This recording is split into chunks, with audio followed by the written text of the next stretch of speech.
Ele esperava comemorar a vitória na guerra contra a Ucrânia, mas não vai ter vitória para comemorar não. Esse é o Visão Libertária, sua fonte de informações descentralizadas e distribuídas. O dia 9 de maio é um dia importante na Rússia. Eles comemoram o Dia da Vitória, em homenagem ao dia 9 de maio de 1945, que foi o dia em que as forças alemãs assinaram a rendição na Segunda Grande Guerra. Na verdade, a rendição foi assinada no dia 8 de maio à noite, mas foi anunciada na Rússia no dia 9 de maio. Foi, sem dúvida alguma, uma grande vitória extremamente importante para o mundo relativamente livre que vivemos hoje, embora dificilmente possa ser considerada uma vitória exclusivamente russa. Foi, antes de mais nada, uma vitória dos aliados. Mas detalhes são detalhes. É uma data considerada como a mais importante militarmente na Rússia e em várias outras repúblicas ex-soviéticas. Geralmente é realizada uma grande parada militar na Praça Vermelha e políticos falam as baboseiras nacionalistas usuais que políticos gostam de falar. Putin adoraria ter o que comemorar nesse 9 de maio referente a essa guerra absurda que ele trava contra a Ucrânia.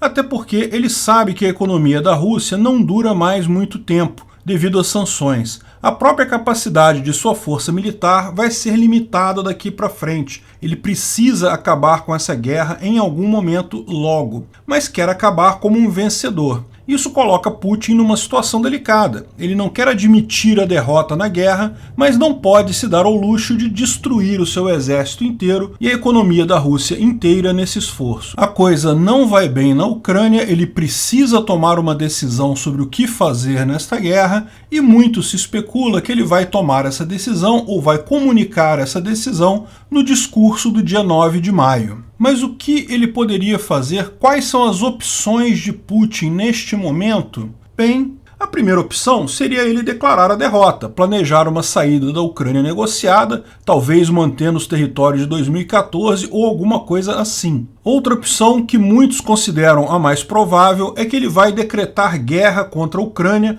ou contra a OTAN e criar uma mobilização geral na Rússia. Isso permitiria ele chamar os conscritos, convocar reservistas e forçar a indústria a produzir armamentos de forma que poderia, ao menos, manter as áreas conquistadas na Ucrânia por mais um tempo, talvez até ganhar algum território. Finalmente, a última opção é que, no desespero, ele não vê alternativa que não seja usar uma arma nuclear contra a Ucrânia. Isso iria gerar uma onda de choque no Ocidente, mas talvez não uma reação militar, e poderia desmoralizar o exército ucraniano o suficiente para os russos conseguirem avançar alguma coisa e conquistarem mais terreno. O analista militar dinamarquês Anders Puk Nielsen fez uma consideração interessante sobre o que o Putin deve fazer nesse dia 9 de maio. Segundo ele, as prioridades de Putin são, nessa ordem, se manter no poder. É a coisa mais importante para ele. Em segundo lugar, manter a Rússia um país funcional, ou seja, manter a guerra fora da Rússia.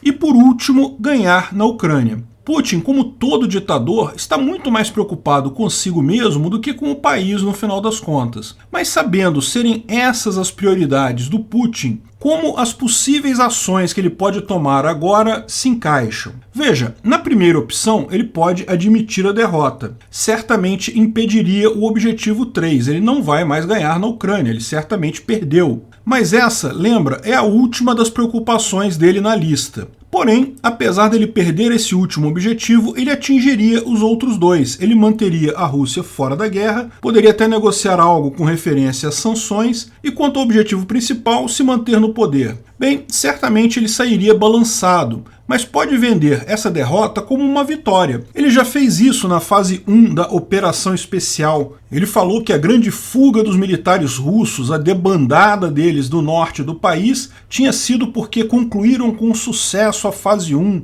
destruíram as forças militares ucranianas, embora essas forças militares continuem plenamente operacionais, como a falta de avanços russos mostra. Enfim, ele pode inventar uma vitória qualquer e dizer que a fase 2 também acabou em sucesso, com, sei lá, eles destruindo os nazistas de Mariupol. Aliás, infelizmente, parece que Mariupol está muito perto de cair de vez mesmo, e que agora o resto do problema é entre os ucranianos. A Rússia ganhou a guerra, fez tudo o que ela queria fazer lá. Lógico, eu sei que é uma derrota, você sabe que é uma derrota, mas os robôs russos vão achar que é uma vitória. A segunda opção seria a mobilização em massa, com uma declaração de guerra ou lei marcial. Isso poderia até atingir o objetivo dele de ganhar na Ucrânia, mas ele falharia em manter a guerra fora da Rússia. A Rússia agora estaria em guerra, mesmo que não atingida diretamente. Além disso, aumentaria muito a disposição contrária das pessoas na Rússia, e é altamente questionável se, mesmo com tudo isso, ele conseguiria uma presença impactante na Ucrânia. O fato é que, até aqui, para a maioria dos russos, as únicas coisas ruins advindas dessa guerra foram as sanções, algo que Putin pode culpar o Ocidente. Agora não, muita gente não vai querer se alistar. Vai haver um impacto econômico decorrente da própria ordem de mobilização, e nessa situação a aprovação a Putin tende a cair. Isso colocaria em risco o principal objetivo dele, que é manter-se no poder. Convencer pessoas com propaganda é uma coisa, mas quando elas começam a ser afetadas pelas suas decisões é diferente. Aliás, esse foi o motivo pelo qual ele não declarou guerra imediatamente, justamente porque não queria envolver a Rússia e não queria queimar a sua imagem internamente. Bom, a terceira opção, ela existe, que seria a guerra nuclear. Uma bomba em Kiev e mais algumas cidades ucranianas poderia causar um número enorme de mortes, mas é pouco provável que isso faça alguma diferença militarmente, porque os exércitos de lá são descentralizados, eles já têm comandos regionais. Ao contrário, isso não resolveria nenhum dos objetivos do Putin. Ele teria uma Ucrânia ainda mais anti-Rússia do que tem hoje, teria muito pouco impacto na força militar da Ucrânia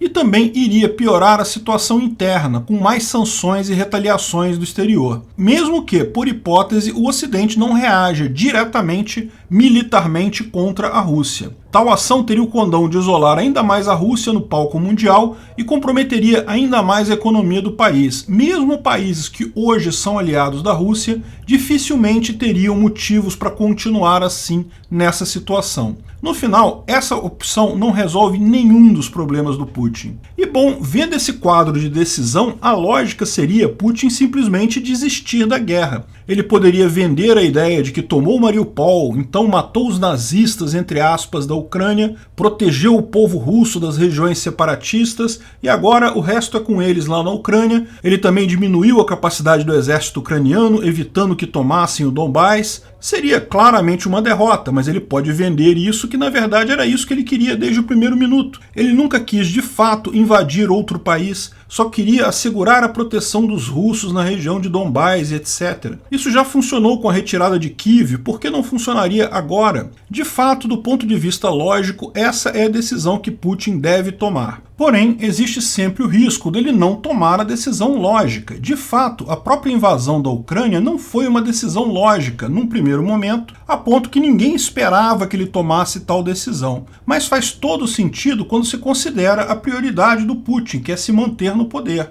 Ele estava abalado pelo escândalo do Navalny, da pandemia, estava com a popularidade em baixa, então ele invadiu exatamente para garantir o principal objetivo, manter-se no poder. No final, eu creio que Anders Nielsen tem razão. Se Putin fosse declarar mobilização, ele já teria feito isso antes. De fato, por que ele não declarou guerra desde o início? Exatamente porque estava seguindo seus objetivos principais. Declarar mobilização vai contra o seu objetivo central de permanecer no poder. Portanto, eu acho que vai ser isso. O Putin vai declarar vitória nesse 9 de maio, uma vitória inventada, lógico, sem sentido algum, mas que vai ser repercutida como verdadeira pelos robôs russos e pela mídia de lá. Ah, era isso que ele queria desde o início. E isso será o primeiro passo de sua retirada completa da Ucrânia. Uma fuga vergonhosa, mais uma derrota enorme. Porém, que não vai parecer assim para o público russo. Essa opção me parece muito mais provável do que uma escalada da invasão de qualquer tipo. Veremos no dia 9.